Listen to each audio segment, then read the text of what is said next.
Good morning, RMBA. We're excited as this is the very last Parsha video, this Parsha in 60 seconds. And unfortunately, I'm going to give myself an early loss. I don't know what the year's tally is. I hope it's not one that puts me over and has me losing for the year.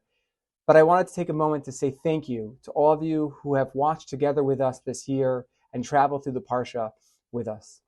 This week's Parsha, Parshat Nasso, is the longest single Parsha of the entire Torah. There's so much involved, so many concepts, ideas that are shared in this week's Parsha, which culminates with the contributions that each of the Nesiim, the princes of the various different 12 tribes, gave to the Mishkan. But there's one concept, one idea that's shared in this week's Parsha, which seems unique and somewhat confusing. The one of a Nazir. A Nazir is an individual, man or woman, who decides to take on a period of time where they are going to commit themselves 1,000% to Hashem. By doing so, they choose to not engage with certain activities, specifically activities that revolve around grapes or wine, becoming tameh, ritually impure, by being involved or around dead bodies or other dirty religious things, as well as also not cutting their hair.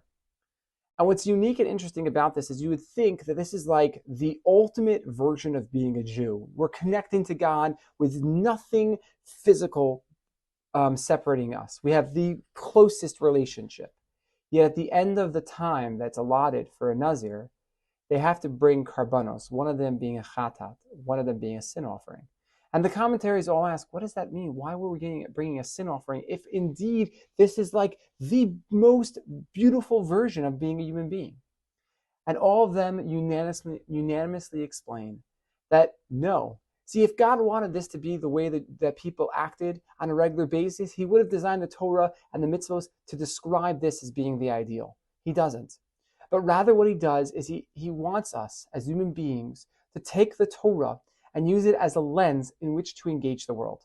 Not to remove ourselves from wine because maybe we'll get drunk or maybe we'll act a fool, but rather to utilize it to be misameach, to enhance our experiences or holidays in the vein that Hashem had designed it, not with frivolity, but rather with purity.